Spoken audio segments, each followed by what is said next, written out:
Good morning, Flosstube. It's Lori of Mischievous Stitches. I want to welcome everyone to my channel. Thank you so much for watching. I'm back this week to share with you my update on my current focus pieces. Those pieces are Southern Land by Owl Forest Embroidery and Lottie Dawes Mystery Sampler, which is a Margaret Cotton sampler.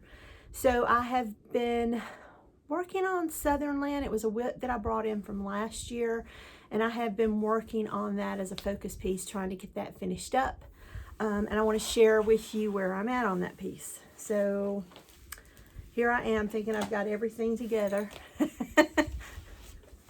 Here it is. Here is the pattern.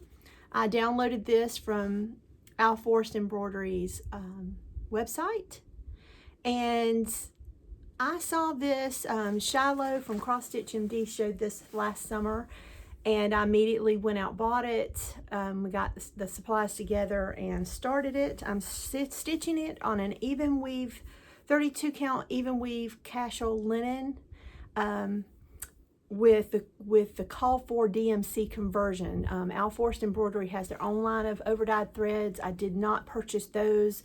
I'm using the DMC colors. So this is where I'm at.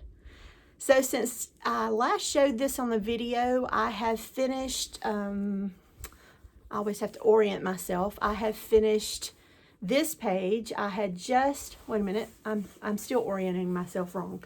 I had started working over from here, from this motif here to this corner. So I have finished up this whole page, so which was page 3. I dropped down and started working on page 6. It is finished with the exception of a band here that is repeated over here. So I have this, the beginning of a motif here and this part here to put over here, and that page will be finished. But then I moved over and I decided to stitch on page 3. And I finished that one up yesterday. So I have pages not page 3, page 4. I have pages 1, 2, 3, and 4 completed, with the majority of page 6 completed, and I am now working on that center motif on page 5. There are a total of 9 pages. The last 3 pages will of course go across the bottom, and they are probably about 2/3 of the page. So I am more than halfway finished, and I'm excited about it. I love it.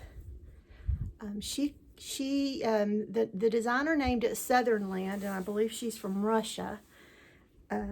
It just really spoke America to me, the color choices, and I do live in the America Southeast, and I'm doing this as a patriotic stitch. So I look forward to getting that done. I don't think I'll finish it up here in January, but I should get a pretty good start on it for February. So I'm keeping my fingers and stitches crossed for a February finished on that one. Then let's move to the Margaret Cotton. I've not had a lot of, I've got a hair stuck in my chapstick. Excuse me. I've not gotten as much. I've gotten some work done on it, on the Margaret Cotton.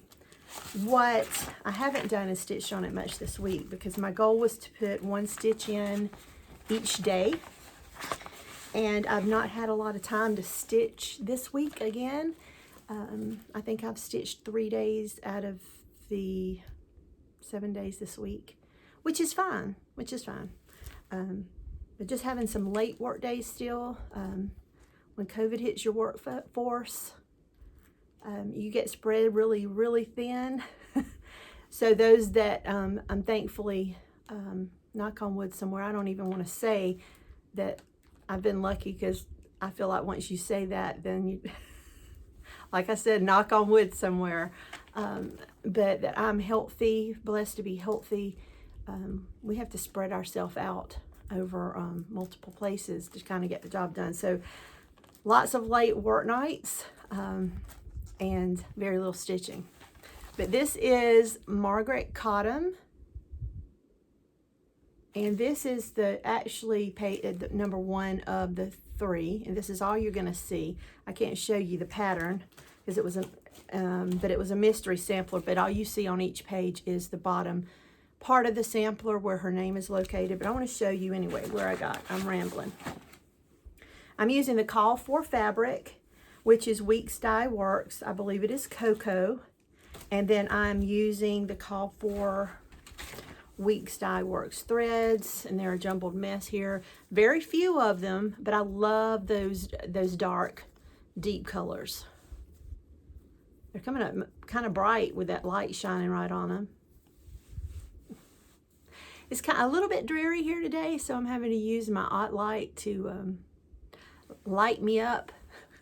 So it's really highlighting these colors a little more vibrant than they actually are. But those are the Call For DMCs on the Call For fabric, and this is where I've gotten. So I have gotten the center of a couple of the flowers done. I brought the border down some. I have finished this row, which was this row was not, the alphabet was definitely not complete, the large.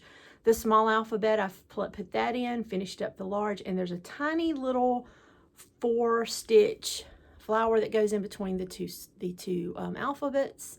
And then I dropped down and started the next band of this sampler. So I just, since I last showed it, doing 1 strand a night, especially when I'm doing 1 strand over 2 linen threads on 40 count, it makes a big difference.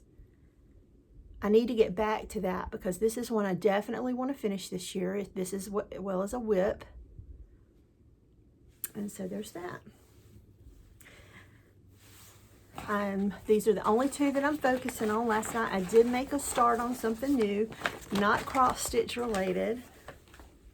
I shared with everyone a couple of videos ago a finish, I consider a finish for 2021, and it was a crocheted Afghan for my youngest daughter, my middle child, Chelsea.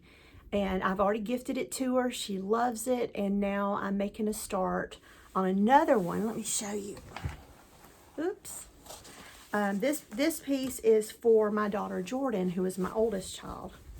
So you can't do one without doing one for one without the other. But I made these crochet baskets, is what I call them, off of a YouTube tutorial year before last. And this is one of, I made many. I sold some of them on Instagram. I have a total of 2. I've gifted some to friends. They make perfect baskets to store your supplies for projects. So these are the colors I'm using. I'm doing the same thing I did with Chelsea. And I love, these are my colors. Chelsea's was beautiful. Everything I ever create is difficult to give away. But at the same time, I love the look on someone I love's face when I give them something that they really love. So that makes it all worth it. That separation from your project that you completed. This one's going to be even harder because I love these colors. So there's this. And I had a lot of questions with Chelsea. I've taught myself to crochet over the past couple of years. And what I did was I went into Hobby Lobby and I chose this variegated yarn. Let me pull it out so you can see it better. Isn't that gorgeous? It's browns and orange and rust and green and tan. And so I chose this one. It is, I love this yarn, and the color is Autumn Stripe. So I chose this, and then I chose the yarn colors that match. And I keep calling it the Larkspur stitch. It is called the Larksfoot stitch. And what I'm doing is just doing, it's two bands in one color, and it just repeats. So it's a stripy blanket, and these are the colors I'm using, and I enjoy it. It's a beautiful, beautiful Afghan. If you've not seen the one completed, you can find a picture of Chelsea's, which is done in blues and grays, on my Instagram page, which is also Mischievous Stitches with no space in between the 2 words. And I also keep all of my hooks in this, and this is a bag I made year before last using another YouTube tutorial, but this is one of the Pioneer Woman placemats. So you pay $3 and some change at Walmart for a placemat, buy a zipper, come home, cut off some of the edges and make yourself. And then you've got the backing of the placemat as your inner fabric. But I did go out and bought a few, I just bought the array of different size crochet hooks from, is it Boy? There's Susan something is a brand. Susan Bates. Susan Bates is a brand. And these, and maybe because this is what these are the type hooks I use to start crocheting. I like these best. I've tried some that have like a bamboo handle that have this maybe down the center. I've tried some of the larger ones that are the more chunky handles that are made out of plastic. I just really like these best. I don't know whether it's because it's metal, just like our stitching needles, that it seems like they slide through the fabric. Maybe it's my imagination, but they slide through the yarn loops a lot easier. But I just like the metal hoops, but at the same time, I can't stitch with, I keep saying stitch. I can't crochet with them too long without my hand cramping up a little bit. So I have to stop and do some hand exercises to limber my fingers up a little more. But anyway, so in the coming weeks, I'm going to be working on this. So this was my new start, and I'm going to show you how much I got done. I just got a couple of rows. So this will stay downstairs. And so I will get to work on that a little bit tonight. So this is one row, and then I'll continue on. It's 150 stitches wide, 153, because the three at the end starts the first row. But I'm going to work on this for Jordan. I'm going to keep it downstairs because this is, of course, I'm upstairs. This is my stitch room. But I feel now that our house is empty, sometimes I'm really disconnected from my husband when I'm up here cross-stitching for a couple of hours at night instead of being downstairs, just even if we're not talking, but sitting with him. So this will be my downstairs spend time at night with Clint project until I get it finished. I'll work on it again tonight. Okay, what I've also decided to do is today, when I'm done with my video, I plan on finishing up this piece, which was a kit from Samplers Not Forgotten from the year before last that came with the little child side porcelain cup and the ribbon. I've had it finished up. I just haven't finished it. And I've got a couple of projects like that. So my goal is to finish this one today. And next weekend I want to tackle another. I also last year, let me show you, there was something else I got in this week. And where did I stick it? Well, I don't know where I put it. But they're tiny little charms. They're here somewhere. I just don't see them. There they are. Helen D here on Flosstube, she was showing some of the things she had finished at the beginning of last year. And she had purchased some 2020 charms so that when she finishes an ornament or different things, she adds a little charm. So I immediately purchased them off of Amazon. They're like $5 maybe for a little pack, depending on how many you get. And last year I did use those to add to my finishing. So when I finish this one tonight, because I finished this piece in 2020, I'm going to add one of those charms. But I also purchased some for this year, and I wanted to show you. They come in this tiny little plastic container. And I think there's like 100 in this pack, maybe 150. So way more than I need, unless I really get busy stitching. But they're perfect little, to help you keep track of what you've done. So I just wanted to mention that, and in case anyone else is interested, I can put the link to the charms below in the description box. But Helen D, thank you for that idea. It was a great one. So just know that I borrowed that one from you. And then I'm going to reach out to all of you, because I know a good many of you are quilters as well.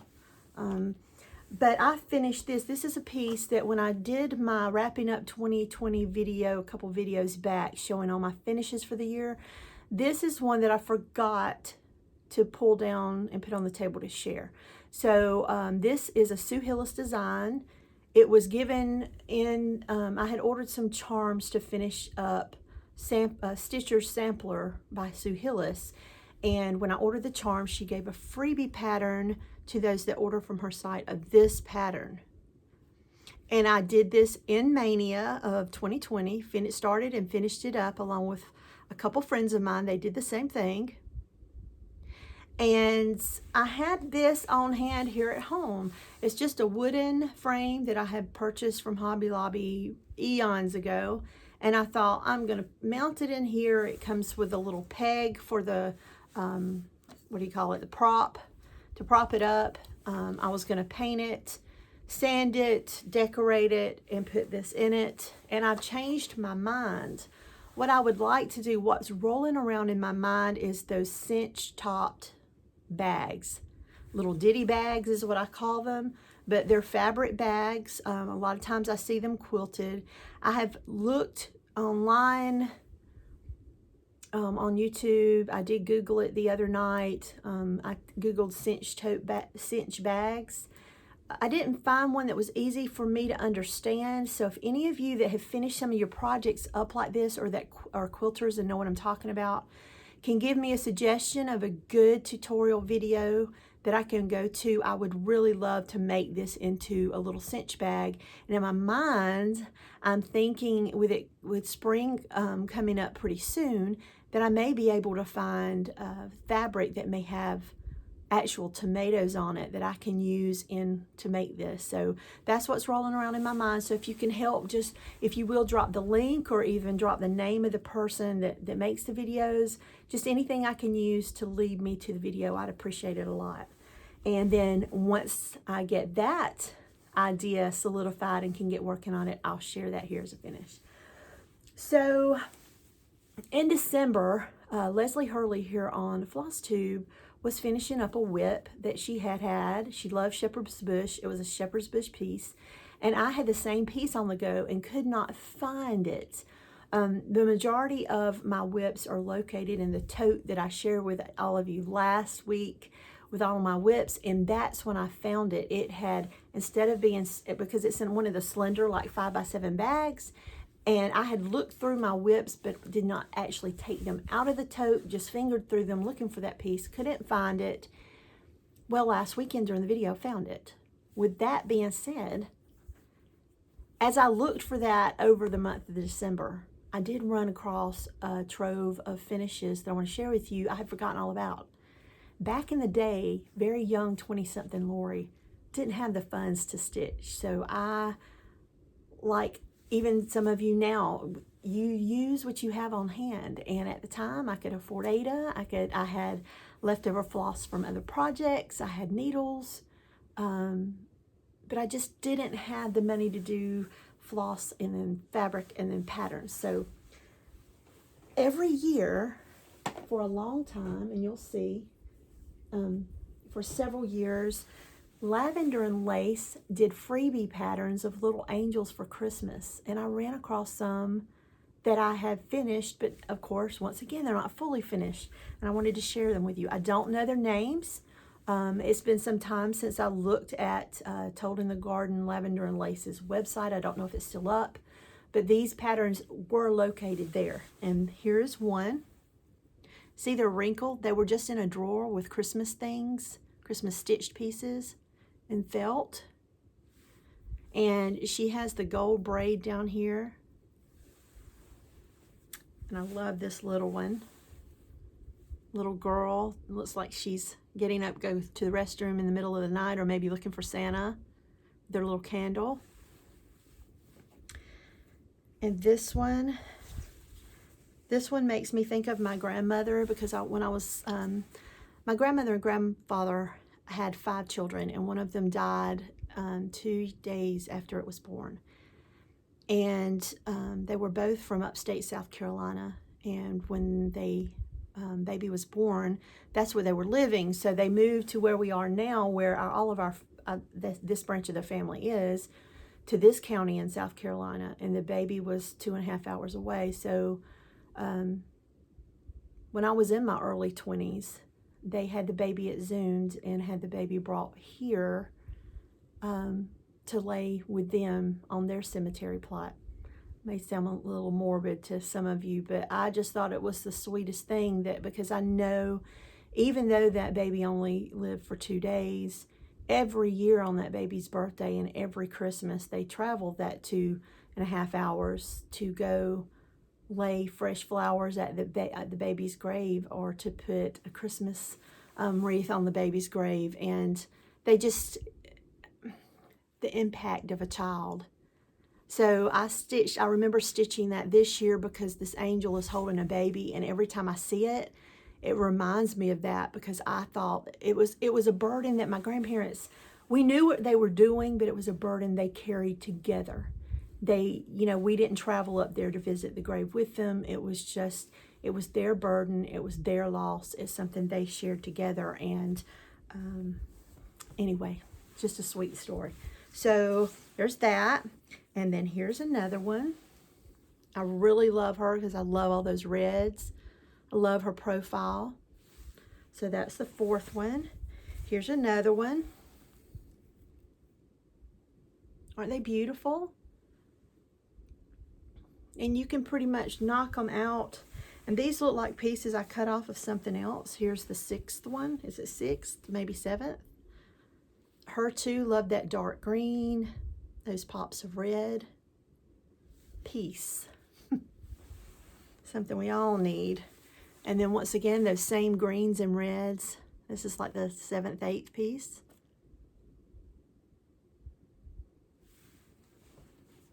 When you want to stitch, you find a way. And then there's this one. I remember these when I pulled it out. There was these little kits you could buy, and this is a piece of that soft kind of burlappy fabric. I can't remember what it's called now. It's a big count, but there were these little kits in little plastic containers. I think they were by Knob Hill. I want to say that's right. And they had these clay buttons, and so that made these small little pieces. And as you can see, it says garden treats, and the buttons are in the corner. You got a radish and a carrot, and I love the little peas in the pod, and the little bunny. And I've just never done anything with these. So this is my year to finish up. This past year, I did try to frame a few of the things that I really wanted to get framed that's been languishing on in a finished pile. And then I had forgotten all about these. So Leslie, if I hadn't tried to join you on that stitch along on that shepherd's bush piece, I never would have found these. And then there was one other I found, and I don't know if or a couple more. These were stitched on perforated paper. And I don't have the pattern. I know that I have it somewhere because there were 4 in the series, and these were by Brooks Books. And you can see I was finishing it up and never fully finished it, but it's stitched on perforated paper. And you stitch all these little bits, these peppermints and these holly leaves, and they're beaded, and you do all the pieces. So it's like putting a puzzle together. Once you get that completed, I don't know how she finished them. I think I ended up, instead of sewing them onto one another, I glued them. you can see there's a gold reef behind in paper, and then I glued the pieces on, and then onto a piece of, I think it's an opalescent. Can you see the little opalescent shimmers in there? Opalescent piece of felt. And then I remember not having a sharp pair of scissors, so I put it to the side. Now, why I went ahead and put the hanger on there too, I don't know. So I have to be careful. But this is finished, and if I had this to do now, I would finish it much differently than I did here. But it's still sturdy. It's not bending. It did work. But with that being said, in addition to that, I have a few others that I stitched for that are by Mill Hills. Here's one I never finished or started. Now, doesn't that Santa look like a cloud? Like if you're laying in the grass as a child and you're seeing the shapes of the clouds and you're trying to figure out what they look like. that one's shaped like a cloud, but there's this one. And he has a little snowflake charm. And there's this one that's kind of like the Brooks books, because this is a little star that was stitched, and then looks like, did I tape that one or stitch that one on? I meant glue. This one looks like I stitched that one on. They're little tiny little things. And then I really like him because I love the way his beard's constructed. So just like Brooks books, he's multiple layers of stitched perforated paper. I love his blue eyes, but you've got a beaded beard, and then you have looped beads here to make up his mustache, and I really like that. So he's a cutie. And here's another one. This one is just like the Brooks books, and I can kind of show you what I was doing with it in just a second. So this is multiple layers, so the snowflake and the tree are added afterwards. But Eileen's glue, I glued it till it gave it some structure so that it wouldn't bend over or break or dry out over time. I don't know if that's the correct thing to do. I know now I would use the double-sided tape like I've been doing for the sleds. But that's how I finished it then. So these were probably finished in the late 90s maybe. And here's a couple more. I remember this being a freebie pattern online because I also stitched one of these to put into one of the little plastic drink coasters. And I think I still have it over here. Is this it? Because I did multiple. Nope, that's not it. Wait a minute. Hold on just a second. I do see it.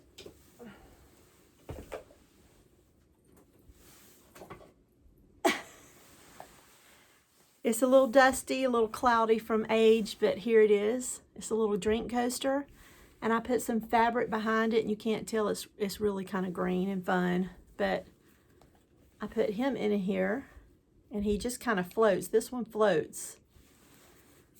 So I don't, this is not necessarily dusty, it's just plastic. It's old, so it's getting cloudy. Just a neat idea. And I have one other. And it's this one. This is just a piece that's on a perforated piece of paper. I just finished it up. It looks like I used DMC. Don't know where I got it, where it was from, but I stitched that up. And so I found those just for digging for that piece to stitch along with Leslie. So that was kind of nice to find them. But now I have how many? 10 finishes to finish up for the year. Other than that, I don't think I have anything else going on. So I plan to continue working on the Afghan. My goal is to put maybe 2 colors in every evening, or maybe if I get a chance, because I work close to home. So if I come home for lunch this week, maybe a couple of days, I can put a row or 2 in there then.